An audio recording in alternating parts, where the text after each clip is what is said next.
Բարև ձեզ, Factor TV հյուրը ազգային ժողովի արտաքին հարաբերությունների հանձնաժողովի նախագահ քաղաքացիական պայմանագիր խմբակցության падգամավոր Սարգիս Խանդանյանն է, ողջույն պարոն Խանդանյան, Սամվել Կարապետյան, ում դուք մեղադրում եք արհեստական բանականությամբ հանրության հետ շփվելու մեջ, այսօր անձամբ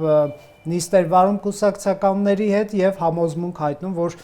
շուտով Հայաստանի համար պատասխանատվություն են ստանձնելու եւ ի թիվս այլ հարցերի ժառանգելու են նախորդ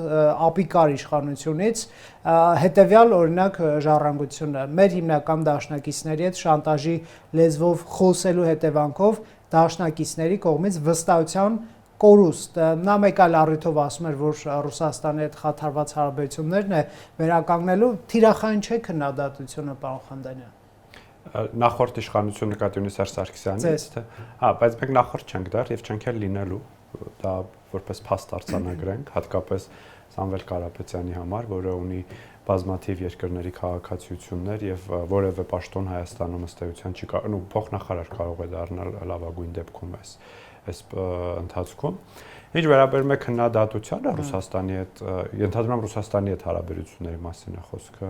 եթե Դե դաշնակիցներ հիմնականում երևի ապա պետք է նշեմ, որ ինչպես բազմիցս ասվել է, Հայաստանը վերջին 8 տարիներին չի արել մի քայլ, որը որևէ կերպ կարող է բնութագրվել որպես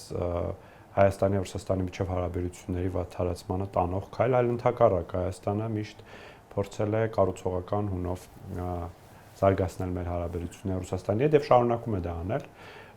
եւ մենք ունենք լավ բաց խոսակցություն Ռուսաստանի հետ մենք մեր նախընտրական ծրագրում գրել ենք որ Հայաստանի եւ Ռուսաստանի հարաբերությունները գտնվում են տրանսֆորմացիոն փուլում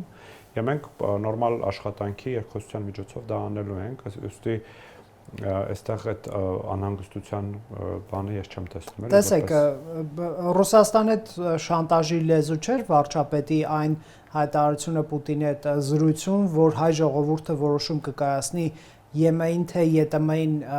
անդամակցելու հարցով երբ ժամանակը գա, երբ այլևս սինխրոն չլինեն այդ երկու գործընթացները կամ ազգային ժողովի նախագահը ասում էր հապկից եւ ԵՏՄ-ից դուրս կգանք, եթե Ռուսաստանը գազը թանկացնի, Սամվել Կարապետյանն ասում է թույլ չենք տա այսպիսի հա լեզվով ըստ էության մեր դաշնակցի հետ խոսել, ըստ էության դա նկատի ուներ։ Արդյոք սա չի շանտաժի լեզուն, փաստ է։ Բացարձակ դա փաստերի արձանագրում է եւ դա մի հանգամանք է ԵԱՏՄ-ի եւ Եվրոպական միության համատեղելիության հարցը, որի դեպ Ռուսաստանի գործընկերները եւս բազմիցս նշել են վերջին շաբաթների ընթացքում եւ դա հայտնի փաստ է, այդտեղ որևէ վեճ չունենք։ Հայաստանը եւ Ռուսաստանը այդտեղ վեճ չկա, այդտեղ մեր դատողությունները սինխրոն են։ Այո, ԵԱՏՄ-ն եւ Եվրոպական միությունը չեն կարող լինել համատեղելի եւ այս նույն տրամաբանությամբ կարող ենք հակառակ ծայրից գայք արդյոք Օվերչուկը երբ որ մեկնաբանություններ էր անում հարցի վերաբերյալ շանտաժի լեզվով էր խոսում Հայաստանի հետ ես կարծում եմ որ բացառապես սա փաստի արձանագրում է Կնայեք պարոն Կարապետյան ձեզ է մեղադրում շանտաժի լեզվով խոսել ոչ թե Պուտինին կամ Օվերչուկին պարոն Խանդանյան Դե բայց մենք շանտաժի լեզվով երբևէ որևէ մեր գործընկերոջ չենք խոսացել որովհետեւ մեր արտաքին քաղաքականության մեջ այդ գործիքակազմը չկա մենք բոլորի հետ փորձում ենք նորմալ լեզվով խոսել նույնիսկ այն երկրների հետ որոնց հետ ունենք շատ բարդ հարաբերություններ ունենք կոնֆլիկտի պատմություն եւ այլն որևէ մեկի հետ շանտաժ չենք անում մնացած հարցերը արդեն կարող եք տալ եթե կան ձեր տաղավար այդ ուժերի կառույցները Չէ, ամեն դեպքում երբ որ ասում եք հապկից դուրս կգանք, եթե գազը թանկացնի, դա շանտաժ չի մեր դաշնակցության։ Չէ, բայց տեսեք, դա այդպես նախ ուզում եմ ասեմ, որ մեր հարաբերությունները ցանկացած երկրի հետ, այդ թվում Հայաստանի եւ Ռուսաստանի միջև ինչ որ բալանսի վրա են դրված եւ կան բալանսավորող ֆակտորներ եւ փոխադարձ շահերի վրա պետք է այդ ֆակտորները հիմնված լինեն եւ այդ հայտարարությունների տրամաբանությունն այն է, որը ազգային ժողովի նախագահն է արել, եթե չեմ սխալվում, նաեւ էկոնոմիկայի նախարարն է այս մասին խոսել, որ թե Հայաստանը ունի շահեր Ռուսաստանի հետ հարաբերություններում եւ թե Ռուսաստանը ունի շահեր Հայաստանի հետ հարաբերություններում եւ այդ շահերի եւ այդ բալանսի խախտումը կարող է երկուստեք խնդիրներ առաջացնի։ Այստեղ շանտաժի բան չկա, այստեղ շատ տրամաբանական քաղաքականության հետևանքների մասին է խոսքը։ Ձեր կարծիքով ինչու է Սամվել Կարապետյանը ոչ միայն ձեզ մեղադրում դաշնակիցներից շանտաժի լեզվով խոսելու համար, այլև տնտեսական պատերազմ էր գուժում, եթե դուք վերընտրվեք։ Այսինքն որոշակի ձեր թիմին պարոն Կարապետյանը թիրախավորում է որպես Ռուսաստանի հետ հարաբերությունները խաթարած, նրա հետ շանտաժի լեզվով խոսող, տնտեսական պատերազմ սադրող ուժ։ Ինչու՞։ Իսկ տեսեք, եթե ասում եք կառավարությունը 2018 թվականից կառավարություն է, արդեն ուղիղ այսօր լրանում է համարյա 8 տարի, եւ անընդհատ գուժել են, որ վայ, հեսա Ռուսաստանի հետ հարաբերությունները կփչացնի այս կառավարությունը եւ այլն, եւ դա տեղի է ունեցել բոլոր փուլերում, թե 18 թվին, թե 20 թվի պատերազմից հետո, թե 22-23 թվականների եւ ըստ էության Ռուսաստանի եւ Հայաստանի միջև տնտեսական պատերազմ տեղի չի ունեցել եւ հիմա հատկապես, երբ որ Հայաստանը խաղաղության պայմաններում է եւ անվտանգային խնդիրներն ավելի նվազեն եւ Հայաստանը հակված է ավելի զարգ տնտեսական կարողություններին, ինչը բխում է նաեւ Ռուսաստանի հետ հարաբերությունների մեր շահերից, այստեղ որևէ տնտեսական պատերազմի վախ, անհանգստություն ես չունեմ։ Հարց է այն, թե ինչու հենց այս մի քանի ամիս առաջ Սամվել Կարապետյանը որոշեց, որ այսպիսի ահասարսուր բաներ են տեղի ունենալու, երբ որ արդեն իսկ ամենաբարդ խնդիրները ըստ էության լուծվել էին Հայաստանի համար, անվտանգային խնդիրները եւ հանկարծ եկավ հրապարակ, իսկ այդ ոնց ստացվեց, այդ հարցը լավ կլինի պատասխանել։ Իսկ դուք ունեք այդ հարցի պատասխանը։ Ես այդ հարցի պատասխանը չեմ ուզում տալ, բայց ակնհայտորեն որևէ չէ, տեսեք, այդ քաղաքական ուժերը, այդ թվում եւ այդ կուսակցությունը, որը ղեկավարում է Սամվել, որևէ կերպ չեն տարբերվում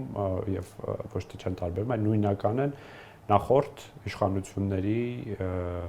թե բովանդակությանը, թե ձևին եւ թե անհատներին, երբ որ տեսնում ենք այդ կուսակցությունների ցուցակները, մենք տեսնում ենք Ռոբերտ Քոչարյանի եւ Սերժ Սարգսյանի կառավարման տարիների դեմքեր եւ նաեւ տրամաբանություն եւ այլն, Լևոն Տեր-Պետրոսյանն չկարողացան բանակցային բավարար, որպեսզի նրանք էլ լինեին այդ շրջանակի մաս եւ տրամաբանությունը նույնն է, հետ տանել Հայաստանը այն ուղի, որից Հայաստանը շատ դժվարությամբ, բայց դուրս է բրծել, դա հակամարտության էջն է եւ դա տնտեսական ու կոռուպցիոն խնդիրների էջն է, այսինքն այստեղ բանն է, հա, ակնհայտ է, որ նաև իրենց տնտեսական կապիտալը պահելու եւ որովհետեւ ապօրինի գույքի հարստացման մասին օրենսդրությունն է սկսել շատ ակտիվ գործել եւ բոլորը անհանգստացած են, ովքեր կարող են դառնալ այդ օրենսդրության շահառու։ Ձեր կարծիքով Պուտինը, երբ որ ռուսամետ ուժերի մասն էր խոսում Նիկոլ Փաշինյանի հետ զրույցում, Սամվել Կարապետյանի նկատի ուներ, պարոն Խանդանյան, ինչ եք կարծում։ Երբ որ միջնորդում էր, որ մասնակցեն, դե պարոն Կարապետյանը ակնհայտորեն այս պայդրությամբ գոնե հրապարակային կնեք ավարտեմ, հա, դիրքավորվում է որպես այսպես Ռուսաստանի հետ հարաբերությունները վերականգնելու, բարելավելու ուժ, որը դաշնակից կլինի Ռուսաստանի հետ, ակնհայտ է այդ տեքստերում այդ ակնարկը։ Ես չեմ կարող հաստատել կամ հերքել, թե հատկապես այդ մեկ թե մի քանի ուժերի նկատի ունի Ռուսաստանի նախագահը, բայց կարող ենք մի փաստ բոլորով արձանագրենք, որ Սամվել Կարապետյանը Ռուսաստանի Դաշնության քաղաքացի է։ Եվ նաև հաջորդ նախադասությունում քաղաքականությամբ ներգրաված Ռուսաստանի Դաշնության քաղաքացիների մասին էր խոսում Ռուսաստանի նախագահը։ Դա կարծում տրամաբանական հետևություններ կարելի է։ Ռուսամետ է նա ձեր կարծիքով։ Սամվել Կարապետյանի կապիտալը, շահերի կենտրոնը Ռուսաստանի Դաշնությունն է։ Եվ ինչ է նշանակում ռուսամետ է, թե ռուսամետ չէ։ Դե ինչ որ մի կենտրոն էլ Կիպրոսն է, ուրեմն Եվրոպամետ էլ է այդ տրամաբանությամբ։ Ինչ որ միջափել Հայաստանում է, նաև հայամետ է։ Իրավական դիվերսիֆիկացված Եվրոպական միությունում կարծես թե ըստ որոշ հրապարակումների եւ արդյոք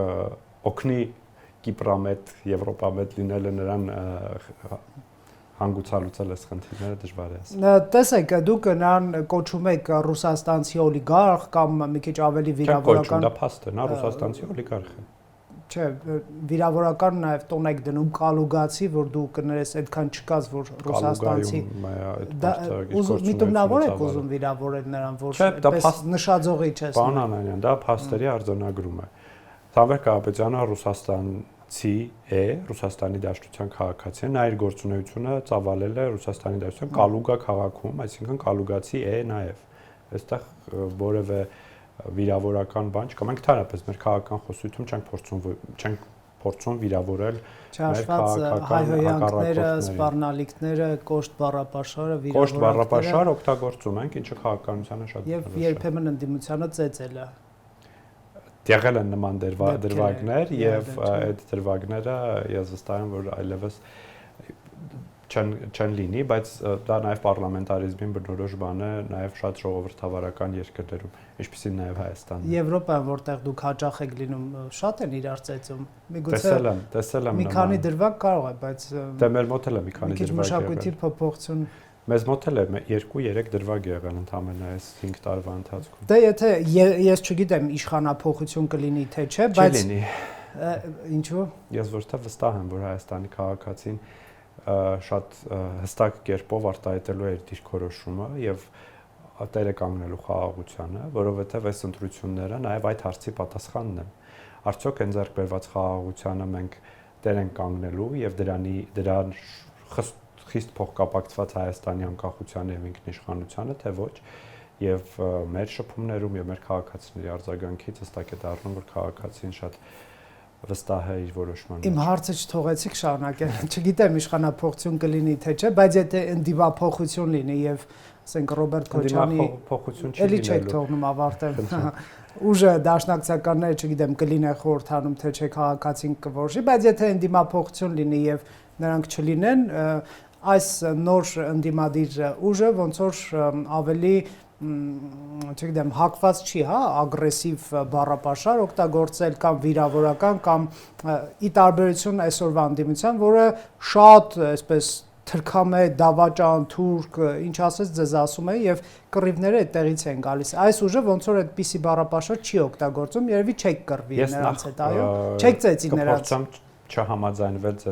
ձեր կանխատեսման մեջ եւ մտածել, որ այդ ուժը կհաղթահարի անցողիկ շեմը եւ կլինի խորհրդարանում։ Իսկ եթե նույնիսկ հաղթահարի անցողիկ շեմը եւ լինի խորհրդարանում,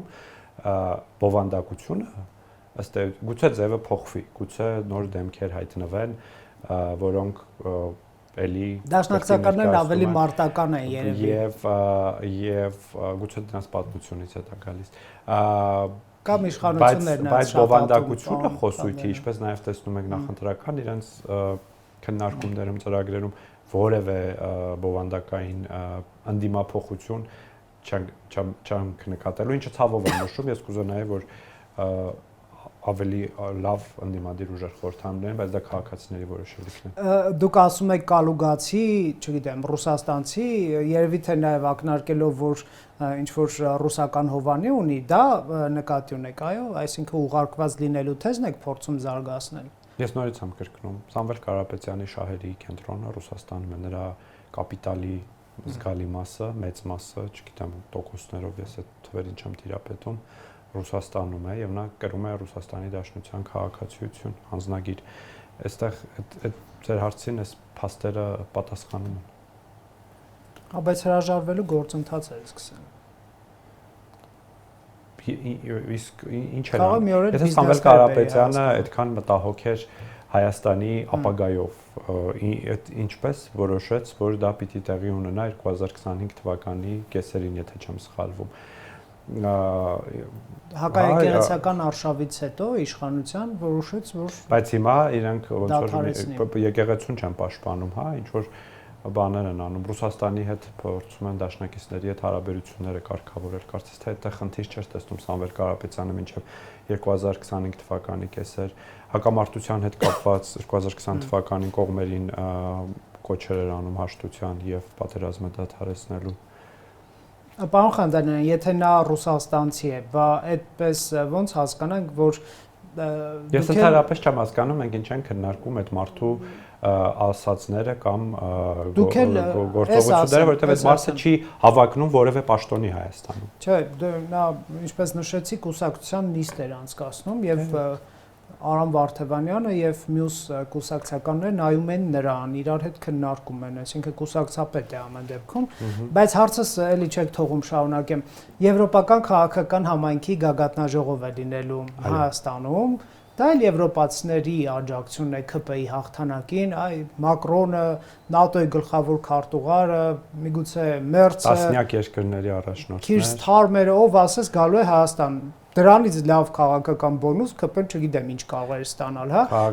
Բա եվրոպացիներն էլ ձեր հովանավորներն են, ինչ տարբերություն, եթե նրանք օտարամոլ են այսօրվա ընդդիմությունը, դուք էլ եք օտարամոլ, ուղղակի եվրոպամոլ եք։ Մեր հովանավորները ընտրություններում բացառապես Հայաստանի քաղաքացիներն են, սա ապացուցված թեզ է, մեզ որևէ մեկը բոլորը հայամետ են Հայաստանի քաղաքացուց որևէ մեկը չի աջակցել եւ մենք չենք էլ ջանացել, որպեսզի արտաքին աջակցություն ստանանք։ Ինչ վերաբերում է եվրոպական քաղաքական համայնքի գագաթնաժողովին, Հայաստան Եվրամիություն գագաթնաժողովին, Ֆրանսիայի նախագահի պետական այցին, սա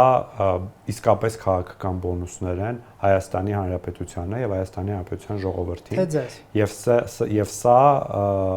նաեւ այն արգասիքն է այն աշխատանքի, արտաքին քաղաքական աշխատանքի, որը տարել է Հայաստանի կառավարությունը։ Երբ որ Հայաստանը հայտ էր ներկայացնում հյուրընկալելու եվրոպական քաղաքական համայնքի 8-րդ գագաթնաժողովը, այդ ժամանակ դեռ բաց չէր թե Հայաստան քարոզարշավի ընտրությունների օրը երբ է լինելու, քարոզարշավը երբ է լինելու, մեր համար կարևոր էր, որպեսզի այդ կարևորագույն քննարկումների հարթակը լինի Երևանը եւ սա ընտրությունների հետ կապել Բնականաբար չես կարող բայց չկապել։ Դա ընտրությունների քարոզարշավի նախաշեմին է, որոշակի ազդեցություն տրամադրություններ ստեղծելու է, բայց մենք չենք ակնկալում եւ այդպես չի էլ լինելու, որ եվրոպական առաջնորդները գալու են եւ մասնակցեն քաղաքացիական պայմանագիր կուսակցության քարոզարշավին, բնավ ոչ։ Ահա, բայց լավ խոսքեր կասեն Նիկոլ Փաշինյանի հասցեին, չպականները կտարածեն, սրտիկ կդնեն եւ քարոզչություն կանեն, պարոն Խանջանյան։ Տեսեք, մեր առաջնորդը համաշխարհային առաջնորդ է դարձել, տեսեք Մակրոնը ինչ ասեց։ Դա իսկապես փաստ է, Նիկոլ Փաշինյանը համաշխարհային առաջնորդ է դարձել։ Ինչպես։ Մեր բալանսավորման եւ բալանսավորված արտաքին քաղաքականության արդյունքում եւ այն կշռի բարձրացման Հայաստանի միջազգային հարաբերություններում, որ ունի Հայաստանը,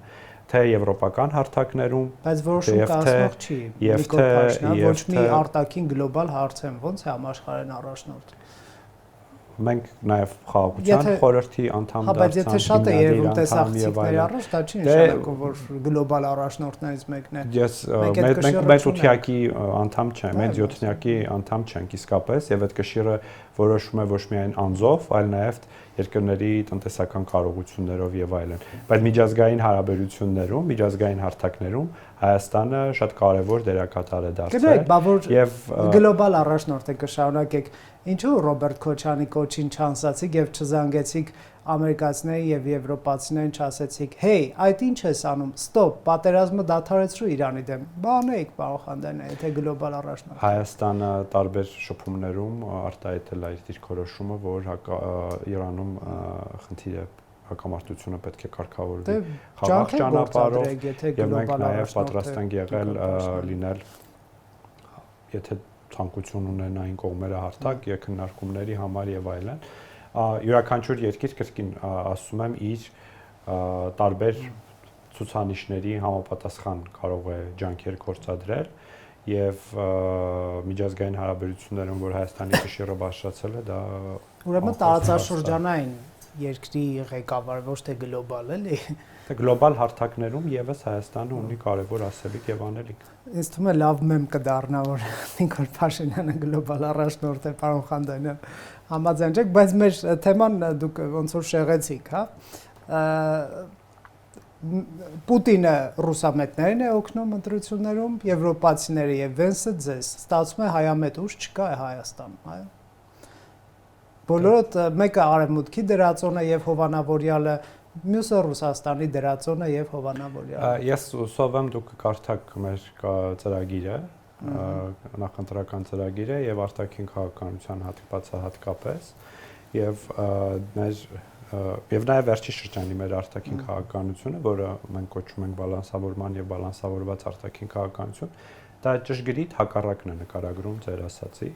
որ մենք արտաքին միջամտությամբ չպիտի պայմանավորենք Հայաստանի հարաբերությունները որևէ արտաքին, այլ պետք է բալանսավորենք շահերը եւ մեր հարաբերությունները ու դրան բազմաթիվ հակափաստարկներ կան։ Հայաստանը ռազմավարական գործընկերության փաստաթուղթ է ստորագրել Չինաստանի հետ, Հայաստանը ռազմավարական բնույթի հարաբերություններ ունի Հնդկաստանի հետ, Հայաստանը ռազմավարական գործընկերություն է հաստատել Ամերիկայի Միացյալ Նահանգների հետ, Հայաստանը ունի շատ սերտ հարաբերություններ, բազմավորորդ, բազմաշերտ հարաբերություններ Ռուսաստանի հետ եւ նաեւ մեր հարևան երկրների հետ, Իրանի եւ Վրաստանի հետ մենք ունենք շատ կարեւոր խոր հարաբերություններ եւ ուզում ենք երկու մյուս հարևանների հետ եւս ունենալ նորմալ հարաբերություններ եւ այստեղ մեզ մեղադրել, որ մենք որևէ կամ բնութագրել մեր արտաքին քաղաքականությունը որևէ կողմանի մեծագույն սխալ է։ Լավ, մենք կհետևենք էլի այս մասով զարգացումներին, այն փաստը, որ դուք 8 տարի ունենալով իշխանություն, ասում եք պատերազմի եռագլուխ, կուսակցություն, հրեշ եւ այլն, հա։ Սա ձեր տապալումը չի վկայում, այսինքն դուք չկաք այնքան, պարոն Խանդանյան, հա, որ մեր երկրում հրեշները վխտում են, ավելին նրանք ազատորեն հայտ են ներկայացրել ընտրություններում իշխանության գալու։ Հիմա դուք կկրկնեք, որ մենք ժողովրդավար ենք, չենք կարող արգելել եւ այլ կնեք, բայց եթե մեկը եռագլուխ հրեշ է, դա թունավոր բան է, նա պիտի չունենար թևեր, մատիկները պետք է տեղում չլինեն, ինչպես Նիկոլ Փաշինյանը ասում էր, հա, այսինքն պիտի այդքան օլիգարխիկ փողեր չունենային, սև փողեր չունենային, այդ ամեն ինչը պետության պետք է վերադարձված լիներ, չեք ընդունում, որ ձեր տապալումն է, եթե կա այդպիսի հրեշ իհարկե։ Դա բացարձակ մեր տապալումը չէ, դա այն իրադարձություններն են, որոնք բերել են այսօրվան եւ այդ ալեգորիան, որ արվում է, հիմքում դրվում է այն քաղաքական հայտը ու այն ծրագրերը կամ այն գաղափարները, որոնք այս քաղաքական կուսակցությունները արդյունավերջին տարիներին արտահայտում են եւ հատկապես իրենց դիրքավորումը խաղաղության գործընթացի շուրջ։ Այսինքն այդ ասել, որ այո, մենք էլ ենք ուզում խաղաղություն, բայց դա նշանակում է, որ մենք չենք ուզում խաղաղություն կամ մենք պատրաստ չենք հարևան։ Այսինքն ես օրինակ չեմ տեսնում Ադրբեջանի եւ Թուրքիայի հետ հարաբերությունների կարգավորման վերաբերյալ որևէ այլընտրանքային մոտեցում ձեր նշած 3 քաղաքական ուժերի մեջ եւ ես իրական խնդրեմ կենացներ, որոնք միշտ բնորոշ են նախորդիվ մեր արտաքին քաղաքականությանը։ Բաքվից կվերադարձնեն գերիներին, Ադրբեջանին դուրս կմղեն մեր տարածքից եւ բոլոր հարցերի պատասխանները մենք տվել ենք եւ տալիս ենք նաեւ մեր ծրագրով եւ մենք գնալու ենք քայլ առ քայլ այդ ճանապարհով եւ մենք ցույց ենք տվել, որ մենք գնալու ենք այդ ճանապարհով, որովհետեւ 1.5 տարի առաջ ասում են, դե խաղաղության պայմանագիրը չի համաձայնեցվել։ Խաղաղության պայմանագիրը նախաստորագրված է։ Դե մեկա միջանցքը տալու եք։ Մենք տեսանք, թե ինչպես հանգուցալուծվեց եւ ինչպիսի ընթացք է ունենալու ապաշրջափակման գործընթացը։ Բանը Կիրանցը տվեցին, Ոսկեպարի եկեղեցին տվեցին, տեսանք, թե ինչպիսի խաղաղություն է հաստատվել այսօր Տավուշի մարզի տվյալ հատվածներում եւ մենք ջանալու ենք ամեն ինչ անել, շարունակել, որպեսզի Հայաստանի բոլոր սահմանամերձ համայնքներում նման խաղաղություն հաստատվի։ Դե իրականում ընդդիմությանը բնականաբար պետք է քննադատել անհիմն, չափազանցված քննադատությունների մեջ, ինչը իրականում ուժեղացնում է ձեր դիրքերը։ Ես նաեւ հիշում եմ, որ ասում են հենց այս համաձայնագիրը ստորագրեցինք, թեև դեռ չենք ստորագրել, նախաստորագրված է, պատերազմ է լինելու, սա նոր նվաստացման եւ նոր զիջումների համաձայնագիր է, բայց նրանց վերջերս հարցում է ինչու եք էլի դա ասում, ասում են մենք այդպիսի բան չենք ասել։ Դե հիմա ինչ ասեմ, ինչպես պատասխանեմ այդ Նիկոլ Փաշինյանն ասում էր գանձեր են, երևի ինչ որ բան։ Իսկապես ես կուզենայի, որպեսզի մեր քաղաքական քննարկումների առանցքում ալտերնատիվ գաղափարներ են, որովհետև իհարկե մենք միշտ չգիտենք ամենաճշմարիտ ճանապարհը։ Մենք էլ ենք այդ ճշմարիտ որևէ ճանապարհի վրա կանգնում քննարկումների, սխալների, տարբեր հնարավորություններ, փորձարկումների եւ այլն, եւ քաղաքականության նաեւ իմաստն է, նաեւ խորհրդարանական քննարկումների, որ այդ ճշմարտությունը դուրս բերվի ալտերնատիվ գաղափարներից։ Եվ իրենք մտածում են, ինչքան գույները խտացնեն, այնքան հակաիշխանական տրամադրությունները կաճեն, մարդիկ կմտածեն, որ իրենք Հայաստանը կործանման եզրին է եւ ընդդիմության հետևից կգնան, բայց դա իրենց դեմ է դուրս գալիս, որովհետեւ 21 թվականին որքան հնարավոր էր խտացված էին այդ տրամադրությունները եւ իրենք տեսան 21 թվականի արդյունքներն ինչպիսին եղան։ 21-ից 26 թվականներին խորհրդարանում խորհրդարանական ընդդիմությունը էլի կամ չմասնակցելով կամ այդ գույները շարունակելով խտացնել հայտնվեց լուսանկարում ու այսօրվա խորհրդարանական ընդդիմությունից մեկը իր կամքով չի լինելու հաջորդ խորհրդարանում, մյուսը մեծ հավանականությամբ ժողովուրդը կուղարկի նրանց թոշակի ու արդյունքը սա է, դասեր չքաղել սեփական քաղաքական գործունեությունից։ Այդ ձեր կարծիքով ինչու է ընդդիմության խորհրդարանական այսօրվա երկու թևի վարկանիշը չափազանց իջել ըստ միջազգային հանրապետական ինստիտուտի հարցման, եթե նրանք իրար հետ 21 թվականին մոտավորապես 26-27 ամենաշատը ձայն էին հավաքում տոկոս, հիմա ՀՀԿ-ի անունը ընդհանրապես չկա այդ բանը հարցումներում, իսկ Հայաստան Դաշինքինը 4% է, այսինքն մոտավորապես մի 22% գահավիժում է եղել, հա։ Դե գրքին ասում եմ այդ ձերն էլ իհարկե շատ է, բայց 22 չէ ոնց որ։ Պետք չաշխատելու հետևանք է դա, մարդկանց հետ չխոսելու հետևանք, Հայաստանի քաղաքական։ Չէ, կնեք, ես խավեցի 54 դուք հավաքել եք, 29-ներ, էլի միջազգային հանրապետական, այսինքն բայց դա այնտեղ չկողմնորոշված եւ կամ չպատասխանող քաղաքացիների մեծ հատված կա եւ այդ կշիռը։ Եվ ձեզ եւ ընդդիմությանը ընտրելու են այդ մարդկանց որոշ մեկնաբանել, բայց այնուամենայնիվ ես կարծում եմ Հայաստանում քաղաքական այդ կուսակցությունները ինչ որ կրկին իրենք ենթադրում են, որ ինչ-որ արտաքին միջամտություններ են պետք, որպեսզի իրենք կարողանան Հայաստանում քաղաքականությամբ զբաղվել։ Բայց չեն խոսում մարդկանց հետ։ Հայաստանում արդեն 8 տարի է պիտի սովորած լինեն, որ քաղաքականությունը եւ որոշում կայացնողներին որոշում է ժողովուրդը։ Իրանք ժողովրդի հետ չեն աշխատում։ Իրանք ազգային ժողովի ամբիոնից այն կողմ ժողովրդի հետ աշխատանք չեն տարել եւ նաեւ բնականաբար ինչքան էլ չուզենանք խոսել նրանց անցյալի մասին, այդ անցյալը փաստ է ու մարդիկ նաև տեսնում են, որ չի փոխում, նրանք անձնային մակարդակում նաև չեն փոխվում։ Իմ հարցին չպատասխանեցիք։ Ինչու՞ չեք ձեր տապալումը ընդունում, որ այսօր ստացվում է Հայաստանում օտարերկրյա գործակալները, ես իշխանական բառապաշարից եմ օգտվում, պատրաստում են գալ իշխանության եւ սադրել պատերազմ։ Դրանից լավ ձախողում քաղաքական իշխանության համար գոյություն չունի։ Ես պատասխանեցի ձեր հարցին, պատերազմի վերաբերյալ այն պնդումը, որ այս կուսակցությունների իշխանության գալով պատերազմ լինելու դրա հիմքը այդ կուսակցությունների դիրքորոշումներն է խաղաղության գործընթացի վերաբերյալ եւ այդտեղ բնավ մեր տապալումը չէ դա այդ կուսակցությունների շրջահայացության իսկ ինչ վերաբերում է մնացած խնդիրներին այդ փողերին, չգիտեմ, գործակալներին եւ այլն, իրավապահ համակարգը կարձագանքի դրանց եւ արձագանքում է եւ լինում։ Տեսանք նաեւ ընտրակաշարքի դեպքեր եւ այլն։ Շնորհակալություն զրույցի համար։ Ֆակտոր TV-ում հյուրընկալել էինք Սարգիս Խանդանյանին։